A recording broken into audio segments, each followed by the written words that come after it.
आता बातमी आहे राज्याच्या हवामानासंदर्भातली। राज्यामध्ये थंडी कमी होत असून हळूहळू तापमानामध्ये वाढ होताना दिसते। विदर्भातल्या ब्रह्मपुरीमध्ये सर्वाधिक 37.2 अंश सेल्सिअस इतकी तापमानाची नोंद झाली असून सोलापुरात 36 अंशांवर तापमान पोहोचले। रत्नागिरी आणि जेऊरमध्ये पारा 35 अंशांच्या वर पोहोचलाय, तर पुढच्या काही दिवसांमध्ये तापमानामध्ये आणखीन वाढ होणार असल्याचा इशारा हवामान खात्याने दिलेला आहे। राज्यामध्ये कमाल आणि किमान तापमानातील वाढ कायम राहण्याचा अंदाज वर्तवण्यात आलाय।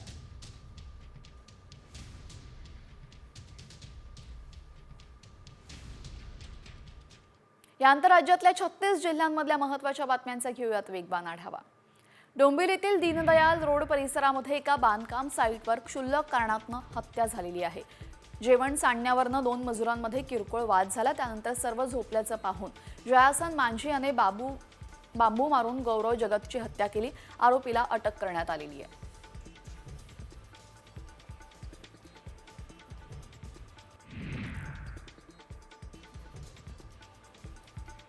पतीने मारहाण केल्याच्या रागातून महिलेनं आपल्या 1.5 वर्षांच्या मुलीसह विहिरीमध्ये उडी घेतली आणि आत्महत्या केली। हिंगणघाट तालुक्यातील फुकटा गावामध्ये ही घटना घडली। पतीने चरत असलेल्या मेंढ्यांना परत आणण्यास सांगितल्यानंतर पत्नीने नकार दिला। त्याच्या रागातून पतीने तिला मारहाण केली।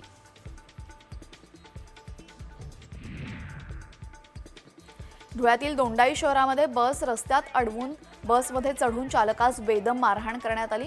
वाहनाला कट मारल्याच्या वादातून हा संपूर्ण प्रकार घडलाय। याबाबतचा व्हिडिओ समोर आला असून या संदर्भात चालकानं पोलिसात तक्रार केली आहे।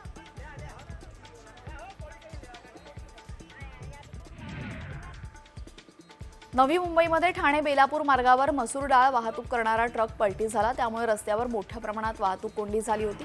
हा ट्रक डाळीने भरलेला असल्याने क्रेनच्या सहाय्याने बाजूला करण्याचं काम सुरू करण्यात आलं। तसंच वाहतूक सुरू करण्याचं काम पोलिसांनी केलं।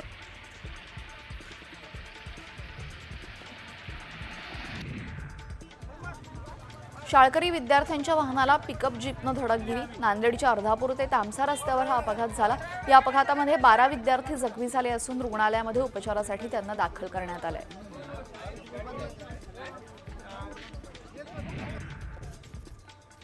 नाशिकमध्ये परराज्यातील अवैध मद्य वाहतूक प्रकरणी कारवाई करण्यात आली आहे।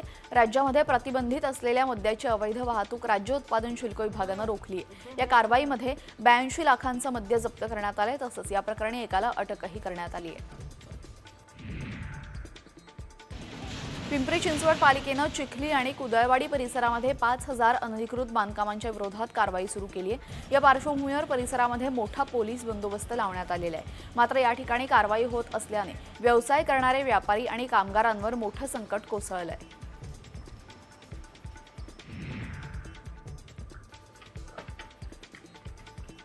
शिर्डीमध्ये एकाच रात्री 2 ठिकाणी घरफोडी झालेल्या आहे। चोर पळतानाचं दृश्य सीसीटीव्हीत कैद झालं असून या घटनेमुळे पोलिसांच्या कार्यक्षमतेवरचं प्रश्नचिन्ह उपस्थित केलं जात आहे।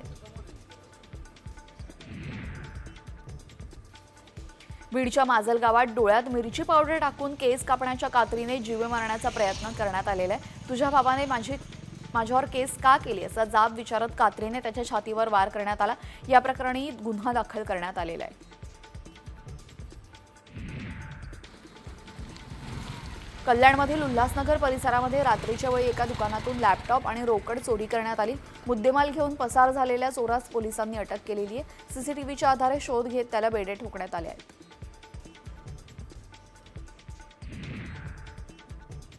वर्ध्यातील धोंडगाव शिवारामध्ये पट्टेदार वाघिणीच्या शावकाचा रस्ते अपघातात मृत्यू झाला। या घटनेची गंभीर दखल घेत भविष्यात अशा घटना टाळता याव्यात यासाठी वन विभागानं संबंधित राज्य महामार्ग पाईकमारी ते गिरड हे क्षेत्र वाघ भ्रमण क्षेत्र जाहीर केलेले आहे आणि ठिकठिकाणी सूचना फलकही लावले आहेत। जुन्नरच्या ओतूरमध्ये मोटरसायकलवर चाललेल्या युवकावर बिबट्यानं हल्ला केला। बिबट्याने पंजा मारल्याने युवक जखमी झाला। त्याच्यासोबत असलेल्या तरुणाने प्रसंगावधान ओळखून मोठ्याने ओरडल्याने बिबट्या पसार झाला। त्यामुळे तरुणाचा जीव वाचलाय।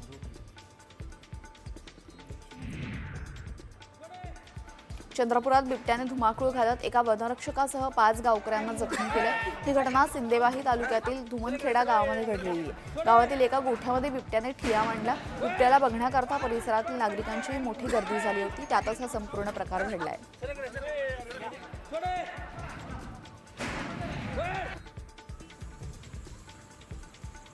केंद्र सरकारने मक्यापासून इथेनॉल निर्मितीला चालना दिली. पशुखाद्य, कोंबडी खाद्य आणि चाऱ्यासाठी मक्याची मागणी वाढली. या सर्वांचा परिणाम म्हणून यंदाच्या रब्बी हंगामात मक्याची लागवड दुपटीने वाढून 4,84,000 हेक्टरवर गेलेली. गेल्या हंगामाच्या तुलनेमध्ये हे क्षेत्र 1.5 लाखाने वाढलेले आहे. वाशिम जिल्ह्यामध्ये गहू पिकावर पान खाणाऱ्या अळीसह करप्या रोगाचा प्रादुर्भाव वाढलाय. या रोगांना आटोक्यात आणण्यासाठी शेतकरी कीटकनाशकांची फवारणी करतात. मात्र रोग आटोक्यात न आल्यास गव्हाच्या उत्पन्नामध्ये घट होण्याची शक्यता वर्तवली जाते. त्यामुळे शेतकरी चिंतेत सापडले. మిగతా వారు మాత్రం కమిషన్ పెంచాలని హెల్త్ కార్డులు 41 केंद्रांवर भात खरेदी सुरू असून आतापर्यंत 41,316 क्विंटल भात खरेदी झाली आहे. भात विक्रीची 1 कोटी रक्कम शेतकऱ्यांच्या खात्यात जमा करण्यात आली आहे. उर्वरित शेतकऱ्यांना रक्कम वितरित करण्याची प्रक्रिया सुरू करण्यात आली आहे. वाशिम जिल्ह्यामध्ये नाफेडच्या खरेदी केंद्रांवर सोयाबीन मोजणी थांबतात. शेतकऱ्यांची मोठी अडचण झाली. आर्थिक व्यवहारांसाठी शेतकऱ्यांनी बाजार समित्यांकडे धाव घेतली असून जिल्ह्यातील बाजार समित्यांमध्ये सोयाबीनची मोठ्या प्रमाणात आवक होते. तब्बल 15,000 क्विंटलपेक्षा अधिक सोयाबीनची नोंद झालेली आहे.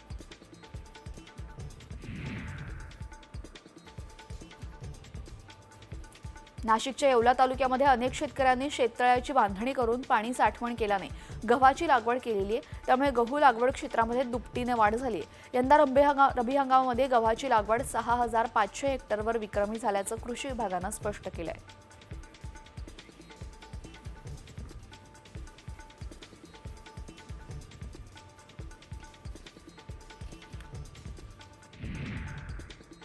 आता राज्यातल्या बेरोजगारांसाठी मोठी बातमी आहे. कारण प्राध्यापकांची 4,300 पदं भरण्यात येणार आहेत.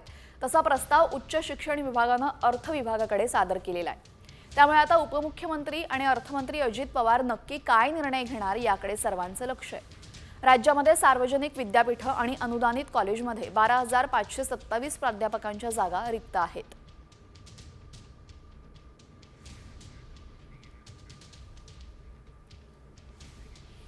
आता राज्यासह देशातल्या महत्त्वाच्या बातम्यांचा आढावा घेऊया टॉप 50च्या माध्यमातून. आझाद मैदानालगत असलेल्या फॅशन स्ट्रीटच्या पुनर्विकासाचं काम हाती घेण्यात येणार आहे. येथील अधिकृत गाळेधारकांची दुकानं एकसारखी दिसतील अशी रचना करण्यात येणार आहे. खरेदी करणाऱ्यांना चालायला जागा तसेच बस थांबण्याची सुधारणा करून फॅशन स्ट्रीटचा लुक बदलण्याची माहिती पालिकेच्या सूत्रांनी दिली आहे. 12वी परीक्षेच्या हॉल तिकिटावर वेगळे विषय आल्याने पालकांमध्ये गोंधळ निर्माण झाला. या प्रकरणी कोल्हापुरातील विमला गोयंका विद्यालयामध्ये पालकांनी प्रशासनाला जाब विचारण्यासाठी गर्दी केल्याचं पाहायला मिळालं.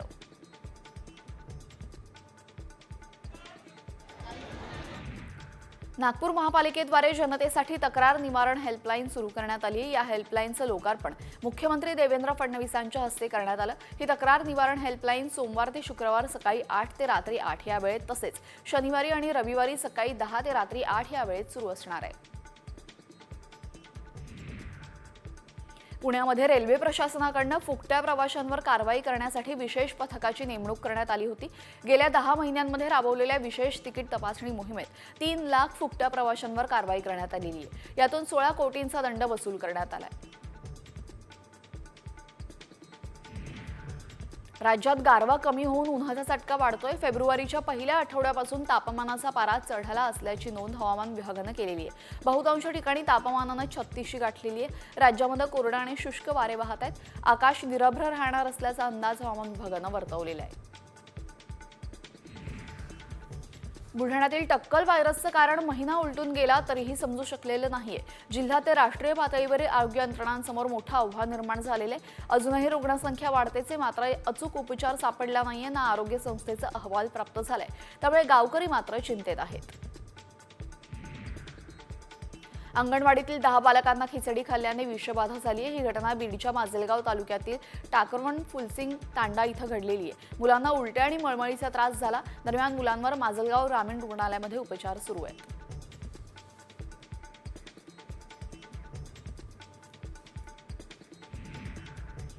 बातमी आहे पुण्यातून जीबी सिंड्रोम संदर्भात. आता पुण्यामध्ये जीबी सिंड्रोमच्या रुग्णांमध्ये वाढ सुरूच आहे. गेल्या 24 तासांमध्ये 3 रुग्ण वाढलेत. त्यामुळे आता जीबी सिंड्रोमची रुग्णसंख्या 183 वर पोहोचली आहे. त्यातल्या 87 जणांना डिस्चार्ज देण्यात आला असून 21 रुग्ण व्हेंटिलेटरवर आहेत. आतापर्यंत राज्यामध्ये जीबी सिंड्रोममुळे 6 जणांचा मृत्यू झालेला आहे, तर धायरी आणि नांदगेड गावमध्ये यासोबतच सिंहगड रस्ता आणि किरकटवाडी खडकवासला या भागातील रुग्णसंख्या अधिक असल्याचं दिसतंय. आता महत्त्वाच्या बातम्यांचा घेऊयात सुपरफास्ट आढावा. धुळ्याच्या शिरपूर तालुक्यातील वाघाडी चौफुली जवळ बंद गोडाऊनला अचानक भीषण आग लागली होती. तासाभराच्या प्रयत्नानंतर ही आग विझवण्यात अग्निशामक विभागाच्या पथकाला यश आलंय. शॉर्ट सर्किटमुळे आग लागल्याचा प्राथमिक अंदाज आहे.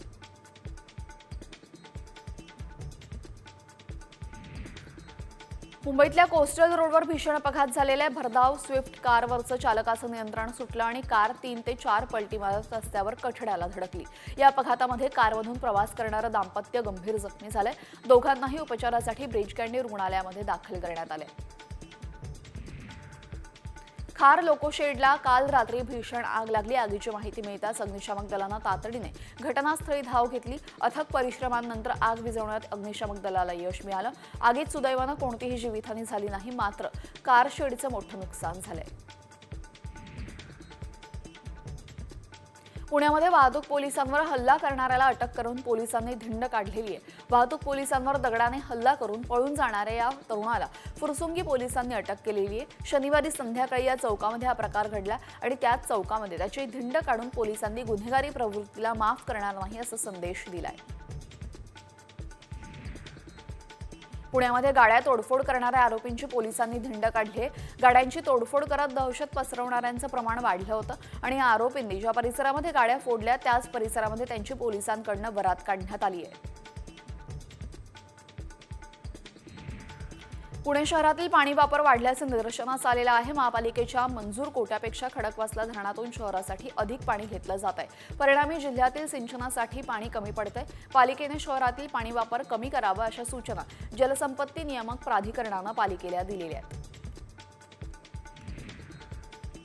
स्टँडअप कॉमेडियन प्रणित मोरेच्या सोलापुरात झालेल्या मारहाणीनंतर पहिला व्हिडिओ समोर आलेला आहे. प्रणितने पाठिंबा देणाऱ्यांचे आभार मानले आहेत. सोबतच या प्रकरणामध्ये नक्की काय कारवाई करण्यात आलेली याची माहिती देखील दिली. पोलिसांनी आतापर्यंत 5 जणांना या प्रकरणी ताब्यात घेतलेले आहे.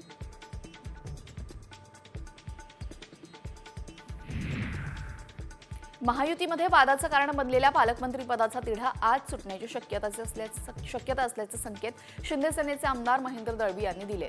रायगडसोबतच नाशिकच्या पालकमंत्री पदाचा निर्णय आज होणार असल्याचं दळवींनी म्हटलंय. भरत गोगावले हेच रायगडचे पालकमंत्री होतील असा विश्वासही त्यांनी व्यक्त केला. विदर्भाचा मागास शिक्का पुसण्यासाठी विदर्भात मोठे उद्योग आले पाहिजे अशी भूमिका यवतमाळ जिल्ह्याचे पालकमंत्री संजय राठोड यांनी व्यक्त केली. यवतमाळचा विस्तार मोठा आहे. या जिल्ह्यामध्ये कापूस आणि सोयाबीनवर आधारित उद्योग उभारून बेरोजगारी कमी करण्याचा प्रयत्न करणार असल्याचं संजय राठोड यांनी म्हटलेलं आहे.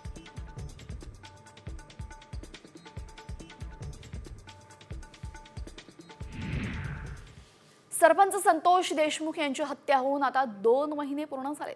या प्रकरणामध्ये मंत्री धनंजय मुंडेंचा राजीनामा घेण्यावर अंजली दमानिया मात्र ठाम आहेत. या प्रकरणातले मंत्री धनंजय मुंडेंच्या आरोपांचे पुरावे मुख्यमंत्री देवेंद्र फडणवीस, उपमुख्यमंत्री अजित पवारांना पाठवलेले आहेत. मात्र आज तरी ते चौकशी लावून राजीनामा घेतील का असा सवाल अंजली दमानिया यांनी उपस्थित केलेला आहे. धनंजय मुंडे जोपर्यंत मंत्रिपदावर आहेत तोपर्यंत तपासावर दबाव राहणार, तेव्हा त्यांचा राजीनामा घेतलाच पाहिजे अशी मागणी दमानिया यांनी केलेली आहे. धनंजय मुंडेंच्या आरोपांचे पुरावे मुख्यमंत्री, लोकायुक्त, अजित पवार, निवडणूक आयोग, सीबीआय, कॅग आणि एसीबीला पाठवत आहे. आज तरी ते त्यांची चौकशी लावतील आणि राजीनामा घेतील अशी अपेक्षा आहे. जोपर्यंत ते मंत्रिपदावर आहेत तोपर्यंत त्यांचा दबाव राहणार. त्या स्कॉर्पिओ गाडीमध्ये सापडलेल्या फोनचा डेटा अजूनही का रिकव्हर झालेला नाहीये, तो बडा नेता कोण हे अजूनही का कळलेलं नाहीये.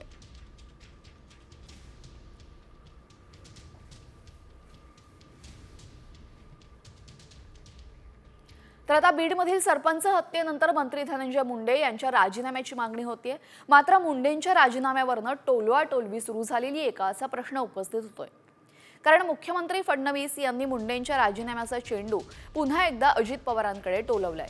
काही दिवसांपूर्वीच अजित पवारांनी मुंडेंच्या राजीनाम्यावर भाष्य करताना मुख्यमंत्री निर्णय घेतील असं म्हटलं होतं. त्यामुळे आता मुंडेंच्या राजीनाम्यावरनं टोलवाटोलवी सुरू झालेली आहे का अशी चर्चा रंगलेली आहे.